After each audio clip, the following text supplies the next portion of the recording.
Ce soir-là, je suis sortie et j'ai laissé la chaleur du feu qui brûlait doucement dans ma tente pour tourner mon regard vers les lueurs du ciel. Dans cette terre du Nord, la nuit nous offrait des reflets bleus, verts et rouges qui illuminaient la nuit glaciale. Mon peuple disait que par ces couleurs ondoyantes, les esprits du ciel parlaient à ceux de la terre et que les hommes étaient les témoins fragiles de ce dialogue éternel.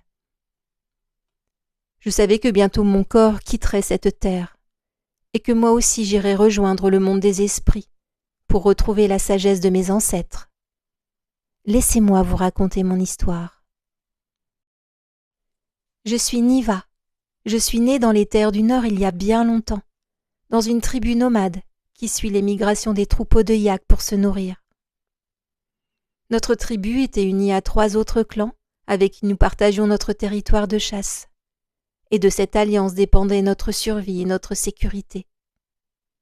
J'ai toujours su que j'avais une connexion très forte avec la nature et avec les esprits, et j'aimais entendre ma mère chanter les splendeurs de la terre.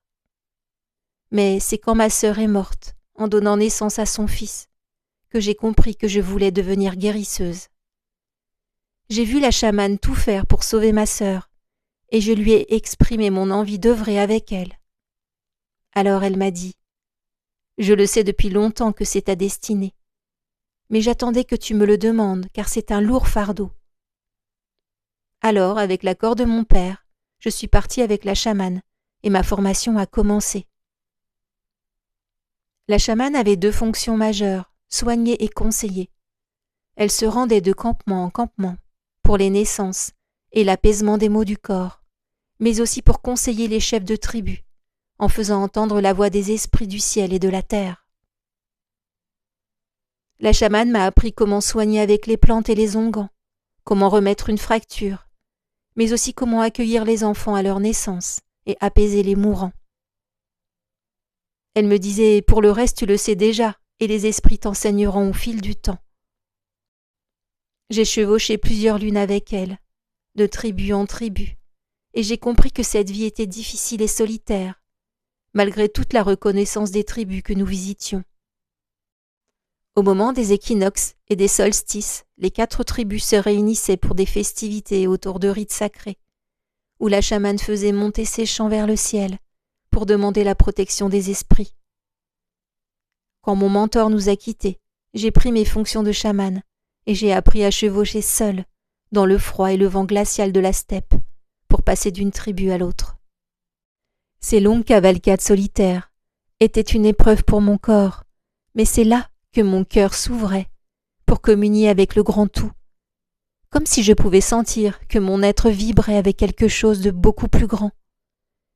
J'étais à la fois la terre, les animaux, les rivières, l'azur. Je me sentais reliée à l'infini. Ces voyages étaient comme des transes et des initiations, et j'appréciais ces moments de solitude avant de retrouver l'agitation des hommes. J'étais comme une messagère entre les 2 mondes, comme si mon rôle était de tenter de maintenir l'harmonie entre eux. Parfois, je fermais les yeux et je laissais mon cheval, mon fidèle compagnon, me guider. Le son de ses sabots frappant le sol était comme une mélodie qui me transportait et me faisait quitter mon corps. Alors je fusionnais avec le vent, le ciel, les étoiles et l'univers tout entier. J'entendais la voix de mes ancêtres résonner en moi, comme un écho éternel. Un jour, alors que je quittais le camp du loup gris pour rejoindre la tribu voisine, des hommes masqués m'ont barré la route et m'ont forcé à les suivre. Ils m'ont tenue prisonnière dans une tente en dehors du campement que je venais de quitter. Et leur jeune chef que je connaissais bien s'est présenté à moi. Kulan m'a dit: « Ma tribu est la plus grande du clan et je veux ma propre chamane. Je veux que tu restes avec nous. » Moi, c'est impossible, tu connais l'usage. Je chemine de tribu en tribu pour soigner et conseiller. Et c'est ainsi depuis toujours. Kulan: « Je révoque cet usage et tant que tu n'accepteras pas, tu seras retenue captive. » Moi: « Tu sais bien que le propre d'une chamane est d'être libre. Et c'est de cette liberté qu'elle tire sa sagesse et son pouvoir. » Kulan: Tu n'as pas le choix, soumets-toi. » J'ai compris qu'il ne changerait pas d'avis. Il était jeune et impétueux, et il fallait que je trouve une stratégie qui le ferait vaciller. Alors j'ai commencé à refuser l'eau et la nourriture que sa sœur Gérelle m'apportait. Je sentais qu'elle était désolée et compatissante. Mes forces ont commencé à me quitter. Gérelle venait me voir et restait à côté de moi de longues heures. Et j'ai senti chez elle le feu de la chamane qui s'éveillait. J'ai utilisé mes dernières forces pour me connecter à l'esprit de son frère pour lui envoyer un rêve. Peut-être un rêve qui le ferait céder. Le lendemain, Kulan est venu me voir. Il était bouleversé et m'a évoqué ce songe où il avait vu toute sa tribu périr à cause de sa soif de pouvoir. Kulan m'a dit qu'il pensait faire au mieux pour sa tribu, et j'ai compris que c'était pour lui une manière de demander pardon.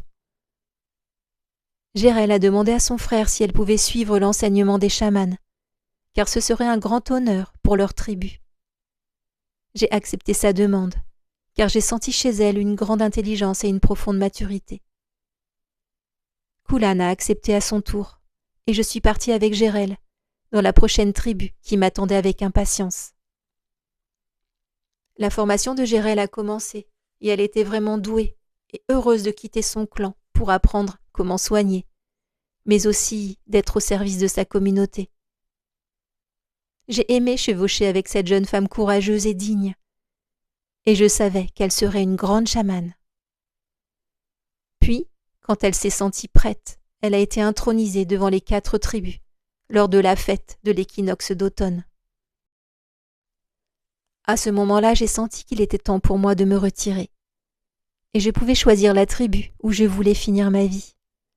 Alors j'ai voulu rejoindre la tribu de Bayan, un homme que je connaissais bien et avec qui j'avais une grande complicité. Je l'avais soigné pour une vilaine blessure, et nous nous étions rapprochés.